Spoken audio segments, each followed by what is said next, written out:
J.K. Dobbins provided some insight as to why he wasn't participating in minicamp, saying he sat out due to contract issues. We talk about that and a lot more coming up next here on Locked On Ravens. You are Locked On Ravens, your daily Baltimore Ravens podcast, part of the Locked On Podcast Network, your team every day.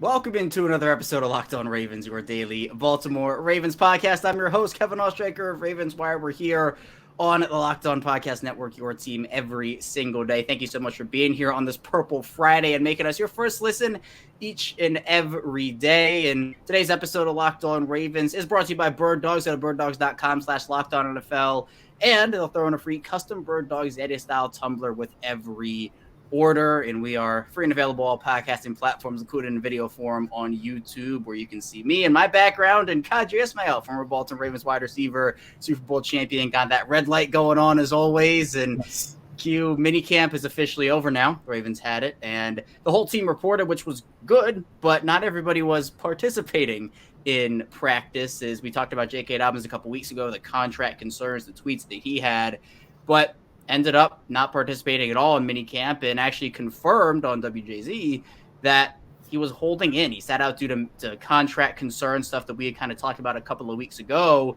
Ian Rappaport, on the vault, Sarah Ellison, Bobby Chaucer do a great job over there. Ian Rappaport first hinted at something like that. Dobbins himself confirms it. So while I think a lot of people were wondering, well, is this an injury thing? J.K. Dobbins confirming himself, Q, this was not in fact an injury. It was contract related. Well, I think this is the new way to negotiate, or a ploy and a strategy to negotiate, is to show and voice your displeasure with the way things are going and what you are hoping to have, without necessarily, going scorched earth and just saying flat out, I'm not coming. You're showing up, you're showing your face, you're showing your value, if you will, but you're not necessarily saying, hey, I'm just going to go ahead and take my ball and walk away, or I'm going to suck my thumb and be angry. I'm here doing everything, but technically I don't want to participate in practice because, why? I'm if I hurt myself, I lose my value, but I'm showing you guys that I am valuable. And so therefore, I'm going to just chill and sit back. And so I think that's what the strategy is for J.K., and we'll see whether or not it comes to light. In other words, if he gets a new contract or an extension, then in his mind, the strategy worked. Yeah, and I know when talking, with WJZ, saying, quote, the business side is very hard. It's very different. You saw with Lamar, it's never just roses and daisies. It can be hard at times, and it's a business, though. And also kind of double down on the fact that he wants to be a Raven for the rest of his career, saying, so the thing I can say is I would love to be a Baltimore Raven for the rest of my career. I would love to, because I love the city. I love the people. It feels like family here. It feels like my second home, and I hope that happens. But Q, we know where the running back position is right now in terms of value. It is honestly at an all-time low, considering what we're seeing with wide receiver contracts and corner contracts, and honestly quarterback contracts too. But for Dobbins, this holding in situation, it was always holding out, and now we're starting to get these hold-ins, like you said, the new way of negotiating. But do you think it is within J.K. Dobbins' best interest, Q, to try to get this contract now, or maybe when he potentially has a good season in 2023, if that's what's in the cards for him, and maybe that raises his value? What do you think timing-wise J.K. Dobbins is thinking about right now? So I think a few things. One, the market is, yes, shying away from that running back. It's attrition. Basically, all the hits that are on that running back's body, you're not going to get that first and second year type of a guy that we had used to seeing, whether it be in my era where you had a guy like an Emmitt Smith who was your bell cow, or later on where you had a guy most recently like an Adrian Peterson. Now you have to have a running back by committee. I think even Derrick Henry, he was and most likely still is, their main cog in their offense. But overall, it's been running back by committee. It's been a scenario where, guys aren't going to go out there and command that, 1,800 yards, 30 carries a game type of a player. And so teams are going to look for those street free agents or undrafted rookie free agents or late round draft picks. And if they can be productive, then why do we have to go out there and, pay a lot from a salary cap standpoint when we can get a guy that will be way more cap friendly and still give us the production we need at that position? Right, and you mentioned production, Q. This is a player in J.K. Dobbins who we know when he's healthy and clicking, all things are go for him. I think he's one of the better running backs in the game right now, especially when you consider just what he did his rookie season, 6 yards per carry that led all running backs that year. And then also the fact that when he's not healthy, it's just it hurts to not have him out there at this point. Dobbins has played in 23 games in 3 seasons. He now enters the final year of his rookie deal. So do you feel like Baltimore should be, I don't know, do you feel like they're not valuing J.K. Dobbins enough? Should they be valuing him more? Is it the right decision for Baltimore to maybe be going a little bit low, essentially, what we're predicting here on J.K. Dobbins and a contract extension? Or do you think that maybe they should be offering him possibly a bit more than presuming that they're offering him right now? Yeah, it's tricky. I think with their, I'm off the top of my head, I think there's somewhere around $8 million cap space left with after they signed their entire rookie class. For J.K., if Saquon Barkley, who is that franchise guy, is having a hard time with a deal, then it just magnifies how much more challenging it's going to be for a guy like J.K., who, yes, he came off an injury. Saquon definitely came off an injury, but Saquon had his best year last year. They franchised him because they feel like that's the best option for their team. J.K. doesn't have quite the cachet that you're looking at with Saquon. So I think, again, it's the market setting itself, and you gotta deal with that. I mean, that's part of, the pecking order of things. And so, $1.3 million grossly underpaid for what he feels he's capable of. And I think there's going to have to be something to sweeten the pot. But the Ravens right now, they don't necessarily have to rush. I think there can be some discussions that could be had and eventually come to a reasonable deal with one another. Right, and so my thing with Dobbins is, again, I think that his value right now, I think he's building it back. Not that he doesn't have any. I think, again, one of the best running backs in the league when he is healthy. But to me, Q, if he has a great 2023 season, I think his value only increases, whatever extension or contract he gets increases. But then it becomes, well, what if he doesn't? What if he gets injured? The stability of having a long-term extension now, I think, is maybe something J.K. Dobbins values, and I do not blame him if that's the case. But there are multiple sides of it. But is there any concern with UQ that maybe this continues the hold into training camp, into the regular season? Or do you think that this was just a statement in mini camp and then it's going to be, he'll participate the rest of the way? I mean, you hope it's just a statement, but you also, how far are you willing to go? How far are you willing to prove your point? 1.3 is woefully underpaid. 1.3 is not what you look at when you see top tier running backs. So, okay, I feel like I'm a top tier guy.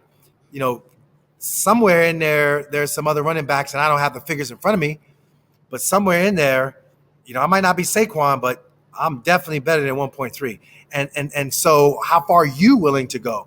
And if it's a scenario where you're going to blink while the Ravens and their front office are like, no, we're just going to stay steady. We're going to go into training camp. We're going to see, how this plays out. We know that Justice Hill, is our guy. We know that Gus Bus is going to be doing his thing. So if we got to ride with Gus Edwards, if we got to go ahead with Justice Hill, and you're going to figure it out, so be it. Those are the strong conversations that you're going to have. The biggest thing is, as long as Devontae Freeman ain't coming through that door, we're good.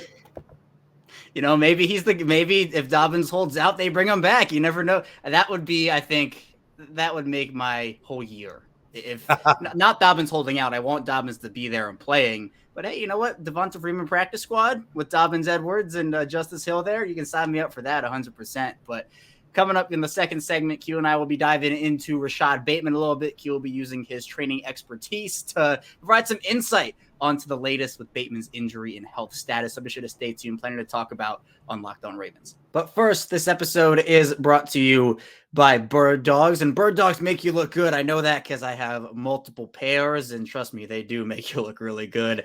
Birddogs stretch khaki shorts are designed to fit slimmer through the thigh and leg, giving you a truly sculpted look. Birddog shorts do the exact same thing as Lululemon, but fit way better, and they fit way better than regular shorts that are made of stiff, restricting cotton. And for me, movement is huge in shorts, and Birddogs really makes that possible, and it's really easy to move around in them. Birddogs fixed the movement issue by inventing cloud knit fabric that looks just like khaki, but stretches so you get a way slimmer fit without having to sacrifice movement. My nickname, it was Khaki Kev, well, still is Khaki Kev, so I appreciate Birddogs with the khaki-ness there. And Birddogs is anti-stink sweat wicking fabric. It keeps you cool and dry all day long. Go to birddogs.com/LockedOnNFL for a free Yeti-style tumbler with your order. That's birddogs.com/LockedOnNFL for a free Yeti-style tumbler. You won't want to take your Birddogs off, we promise you. We're back. Our second segment, Locked On Ravens Purple Friday edition. Kevin Oestreicher still here with Qadry Ismail and Q. With Dobbins not participating, obviously that was due to contract. Now, Rashod Bateman during minicamp was not on the field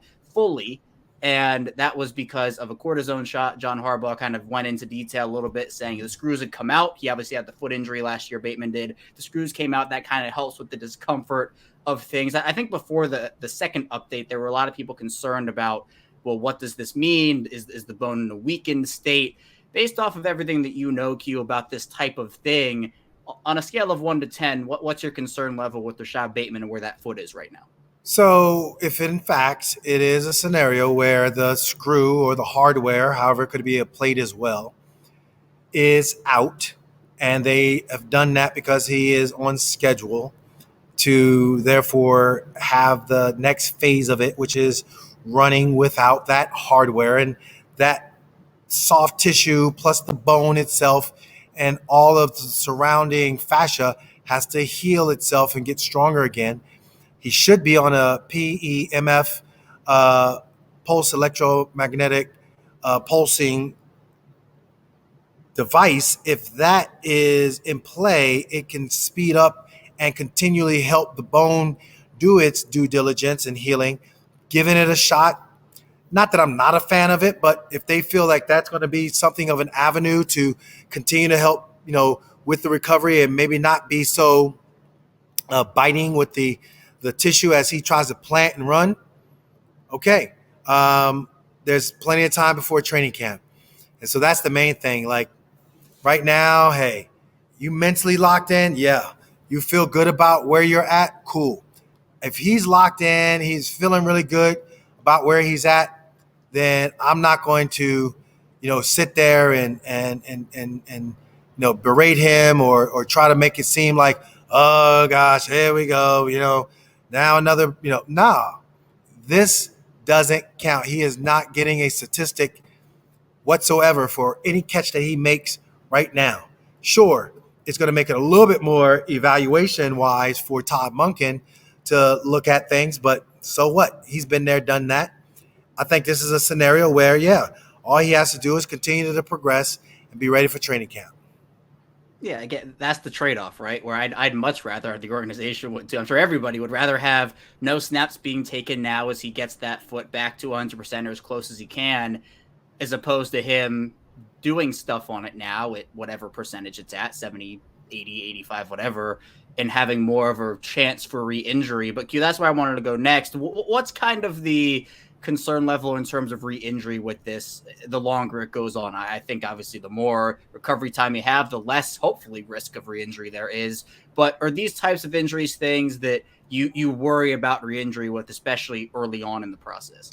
So because soft tissue, as well as obviously the bone, but the soft tissue surrounding it, when that fascia gets agitated, it reverbs up into the system. The central nervous system is getting all this information, and the pain or the discomfort is a signaling that, hey, hold on here.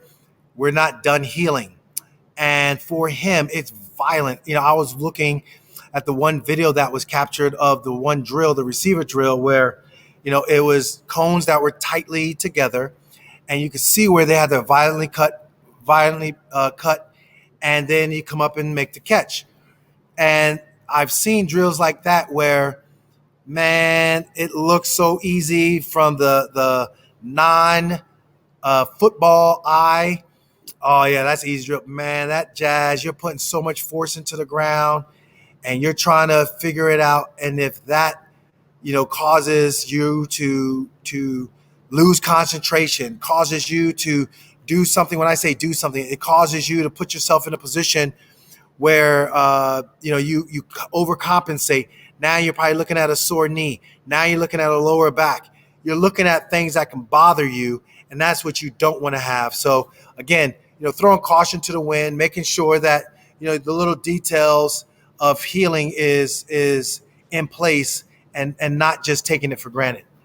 Right. And I know that with all these types of injuries, we talked about this, you and I, a lot when, guys like Dobbins and Edwards and Stanley and Peters are coming back from their injuries. It's a certain level of trusting your body for everyone. It's different for everybody. Some guys can just get on that thing and go, 100% trust. And other guys have to kind of feel it out a little bit. There's a little bit of hesitancy, and it can take some time to fully feel like, oh yeah, I can cut on this and not have to think about it. So what would your advice be to Rashod Bateman, Q, to kind of either take it slow for him, or just to make sure that he's doing everything he can to not necessarily rush it and make sure he feels comfortable enough on his body before maybe going full speed here, whether it's training camp or the regular season? Everybody knows. Everybody has an idea of their body. Everybody's going to know whether or not, if it's a scenario where you're cutting, your ability to take pain, your ability to manage the swelling, the inflammation. What are some of the things that you're doing progressively that is away from the game? Are you doing the right things diet-wise, supplement-wise? Are you taking your bromelain? Are you making sure you have some boron in your system, as well as are you bathing in it? Giving yourself those opportunities to, have the magnesium to facilitate healing as well. There's so many things. Again, red light therapy. Are you pushing yourself into a position where you're helping yourself out with that? Are you using machines like this device behind me, where it's a scenario where I can just press a button? Is going to be in a scenario where it's now going to help me as far as rapidly healing. So many different things that you can do. And I think every guy, their mindset is differently, and how and the way you prepare with the team, communicate with the team, but also away from the team. It really does matter. But it also helps, for example, when you hear a guy like an Odell Beckham speaking with Rashod and telling him how it is and how to trust yourself. And then you got a guy like a Ronnie Stanley, who also, had devastating injury, and how he also worked his way back into it. Those super fast twitch muscle fibers, they react differently to different guys, but you get a picture of what guys are talking about. And I think that helps and that aids into the process. And so I think for J.K., it's just a matter of, or I apologize, for Bateman rather, it's just a matter of him being comfortable with understanding what everybody else is doing, plus what he's doing, and how it feels under that full speed pressure. Yeah, and you mentioned J.K. Dobbins. It was the exact same thing for him last year, where especially after the second surgery, it was how do you feel with your body? How comfortable are you? And I think we saw that some of the long speed that we saw from his rookie season wasn't necessarily back. There was that long run, I think was against Pittsburgh, that, probably 100% J.K. Dobbins would have broken that thing. So there's just a matter of comfortability with everybody's body. But you mentioned Odell Beckham too, and that's kind of what I wanted to ask you about too, because Odell coming off the ACL injury in 2021, Bateman coming off his foot injury. We've talked so much about how we both think the Ravens have done a much better job this offseason of stocking that wide receiver room with depth in the event that somebody has to miss some time. But ideally, everybody's healthy. What percentage, if you have to give a percentage here, what percentage do you think there is that Rashod Bateman and Odell Beckham Jr. both play 17 games this year. National Football League, collision sport. Both guys don't have F- in the building, critical. The way in which you prepare yourself in practice goes a long way. It's tough, but I'm going to say there's an 80% chance both make it through the season. That's a good. F- ain't in the building. I'll take that. It gets up there, 80% chance. Yeah, look, I will take that. You're right. This is a collision sport, National Football League here. But look, if both guys have approached their recovery the right way, it seems like they have at this point, and they get back to feeling 100%. Hopefully that's the case here, because with Bateman, with Beckham, with Duvernay, with Flowers, with all these guys, Aguilar, who apparently is just the stud of training camp right now, or minicamp, we'll talk about that in the final segment. That's a very deep room to me. And if all the guys are healthy, I'm really excited to see what they can do, especially in this new offense, and with Lamar Jackson seemingly feeling a lot more confident, it looks like, in especially getting the keys. But coming up in the final part of the show, we will talk about the keys, talk about Nelson Aguilar and minicamp takeaways over these last 3 days here. So be sure to stay tuned. Plenty to get to on Locked On Ravens. We're back here rounding out Locked On Ravens with Qadry Ismail. I am Kevin Ostreicher. In Q, I hinted at it. We'll talk about some minicamp takeaways now. The Ravens getting everybody in the building. Now, not everybody participated, as we talked about. But still, this was, I think, a really good opportunity for everybody, especially with the new offense, to get everybody in the building. We saw Odell Beckham make his practice debut in a Ravens jersey. Looked really good. But the star of the wide receiver room, Q, seems to be Nelson Aguilar. It seems like every day there's something new with him, contested catches and catching touchdowns. This is a player where I think he was signed, and we talked about this. He was signed, and a lot of people were saying, oh, this is a terrible signing. This can't be the only move they made, and luckily it wasn't. But do you feel like Nelson Aguilar can have maybe more of an impact that people were signing him up for in the early portion of the offseason when he first got signed? So it helps the fact that he's, being productive and his name is being called and you're seeing it all. But you also got to recognize that I have seen minicamp All-Americans, minicamp All-Pros, minicamp Hall of Famers. Right now, there is no Bateman. There is no necessary offensive line really getting a strong pass rush in their face. There's no game planning per se. So is he solidifying his spot? Absolutely. But when training camp comes and the dog days of training camp comes, that's when you're going to make your medal.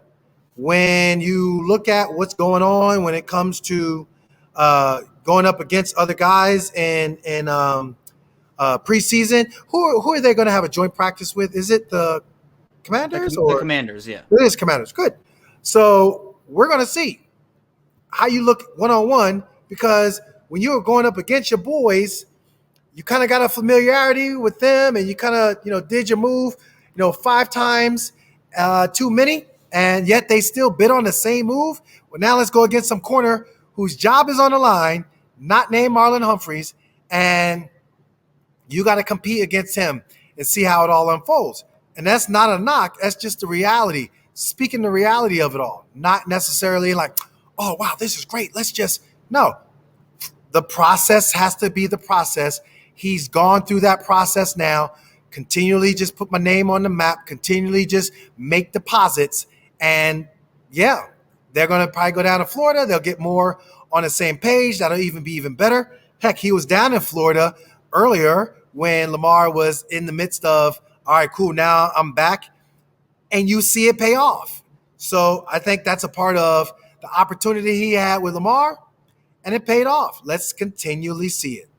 Yeah, no, I hear what you're saying 100%. I mean, look, the training camp, minicamp, All-Americans, I think James Prochet has been that for them the past couple of years. And while that's great and everything, it hasn't necessarily translated to the regular season. It has to translate over. You can make all these plays in training camp. You can have all those storylines.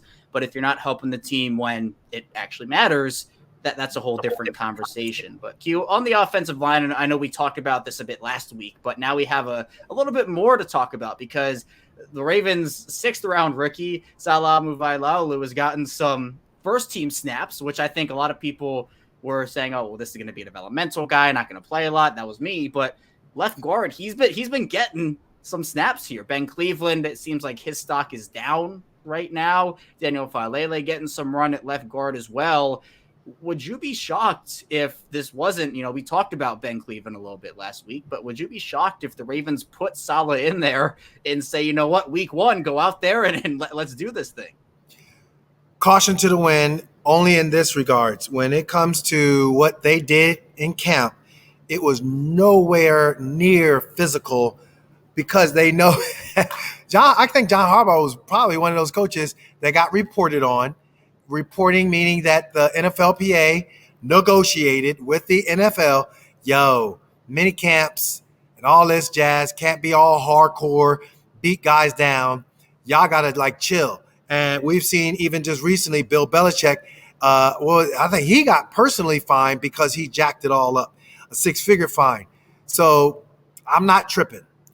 But the defense ain't really going all that. The offense ain't really going all that when it comes to O-line, D-line. They got to know their assignments. They got to know their technique. Mentally, lock in. Hey, if those other guys are locked in, that's great. If it is our boy Saleh doing his thing, great. If it is Faalele, great. If it is Ben Cleveland, come on, Ben, let's do something. But anyway, outside of that, if it is Ben Cleveland doing something, great. But we ain't going to know anything until we actually see them in training camp. I think it's big time that they test the waters, see how they look against the ones, see how they look. Is the lights too bright for them? What is it that we're looking at? It's an evaluation, but let's not, overstep the evaluation. Not in minicamp, not in OTAs. Right, and I know that the common thing is that, the offense has the advantage during these drills early on and wide receiver corner one. Well, let me ask you that, Q. Do wide receivers have the advantage in one-on-ones? I mean, in one-on-ones, as a receiver you do because there's no pass rush. The defensive back, especially in minicamp, can't bring you to the ground, can't really even sniff on you or else you get fined. The thing is, though, when training camp comes along, kind of, sort of evens out a little bit. Commanders is going to be a big test. I will say that because that's when it gets a little real because you're going up against another dude. Like I said, that dude care less if you injure yourself on your team because I ain't playing for your team unless your team at the end of training camp because you got injured signs me and therefore I'm on your roster. Then we'll be boys. But up until then, I don't give 2 cents. All I know is that I'm going out there and I'm going to compete. So that's where, in my mind, you're going to see, guys should be shining. Guys should be making catches in these scenarios. And if I'm not mistaken, the last joint practice the Ravens had was Carolina a couple of years ago. And who got injured or who started missing time during that joint practice? Derek Wolfe. With the back. Yes. I don't know if there was any underlying stuff before that, but that's where it first happened. And obviously in the preseason game, LJ Fort tore his ACL. But you're right. I think the physicality will continue to increase over the next once they hit training camp over the first couple weeks of training camp, the joint practice in the preseason. So for right now, look, Ravens doing their due diligence by getting as many guys in there as they can. It doesn't hurt at this point to give guys reps, see what they have. And so Saleh being the beneficiary of that early on. But Q, talking about Lamar Jackson a little bit, it just seems like he's confident right now. Feels like the trust factor is real between him and Todd Monken. The attention to detail that Todd Monken has been showing is rubbing off on him and the rest of the team. And it seems like the whole offense is on board with what they're running right now. Even Odell Beckham, Lamar Jackson's saying that, running can only take you so far. Odell Beckham kind of echoed that a tiny bit in a different way. So these guys are ready to throw the football. They're ready to air this ball out. And I think it is continuing to get the excitement level high for the team, for fans about this offense. So what are your expectations right now? Minicamp's in the books, voluntary OTAs are in the books. Has anything changed for you with your expectations on this offense based off of what we've seen and heard from these players and coaches so far? Yeah, the expectation, I think, is one where if you look at, for example, the 2012 divisional round playoffs, which I did just recently, one of my clients, he has autism, and he's amazing when it comes to his football knowledge. And he was like, hey, Coach Q, can we look at the 2012 divisional round playoff? I was like, sure. So we're watching Denver, and literally Denver was throwing it around. You could see where, No Sean Moreno, they were matched up on Donnell Ellerbe. He scores. Eric Decker had some deep crossing routes. But then at the same time, Joe Flacco on the other side of things, my God, they were like if Torrey Smith, he missed Torrey on one, two. He had two other touchdowns. He could have had easily three, and Torrey had a deep ball. Torrey could have had arguably 200 plus yards in a divisional round. He could have made himself even more of a Baltimore / NFL legend if he had, had some more catches. But you had everybody in the mix. And so what I'm saying is that we have a team now that you could see where everyone is in the mix. And you know what they were doing? They were giving the ball to Ray Rice. And it wasn't about throwing the ball down the football field. Although Ray, yes, absolutely, Ray, hey diddle diddle, Ray Rice up the middle. Or you also had him, coming out of the backfield, check down Ray. Joe literally was slinging it to everybody. That is where I'm saying, sure, let's knock this out the park. Let's look at what can be. Also, on the flip side of it all, yes, let's look at Peyton Manning and seeing how he slung it around. Here's the one thing that neither Joe nor Peyton had.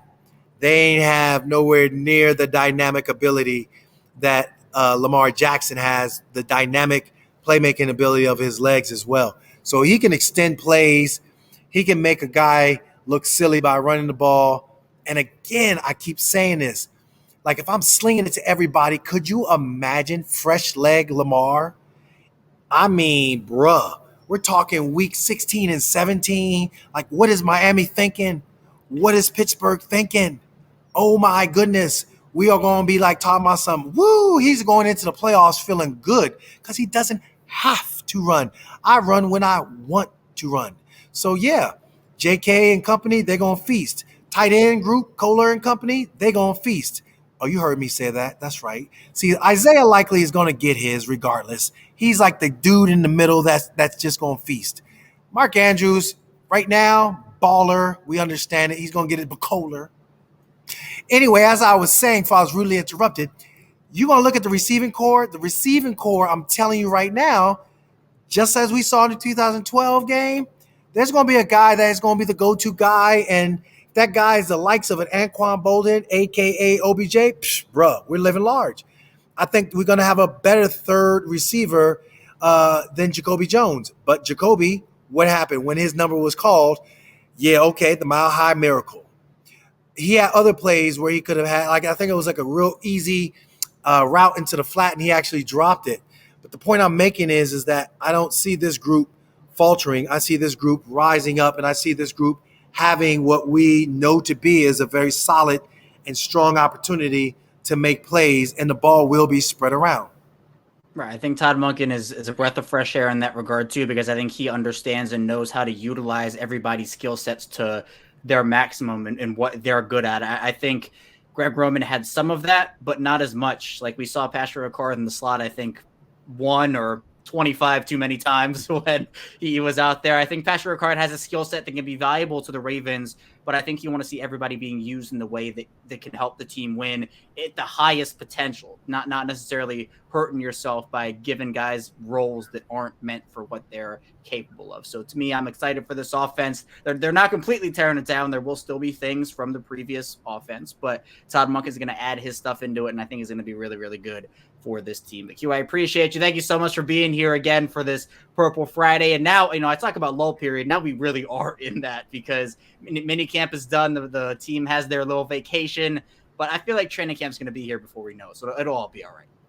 Yeah, it will. And I think, ultimately this offseason has been a really fun one, to kind of delve into things. I am not an offseason, pundit. I am absolutely an in-season pundit, but every week we've had something to talk about. Every week we've, been able to get in the weeds. Obviously, right now I can get a little more esoteric when it comes to the receiver play and offensive play and defensive play. But, I absolutely think this was one of the more fun off seasons that we've had. And obviously for you and I, it makes for great podcasting. Yeah, no, Lamar Jackson kind of kept us afloat a little bit with the content he provided us, but you can look back on it now because he's signed, right? If he wasn't signed still, we'd still be talking about it, and we'd be a little worried now, especially after the draft. But I'm glad that we have plenty of content, of course, still to come here over the course of the next couple weeks, couple months, and I'm excited to see this team hit the field for week 1. It's going to be here before we know it. But Q, I appreciate you again. Thank you so much. And thank you so much for tuning in today on Locked On Ravens, whether it is an audio form, video form, however you're listening or watching. When we get back here on Monday, more Ravens content from us. So be sure to stay tuned for that. And we'll see you right back here on Monday.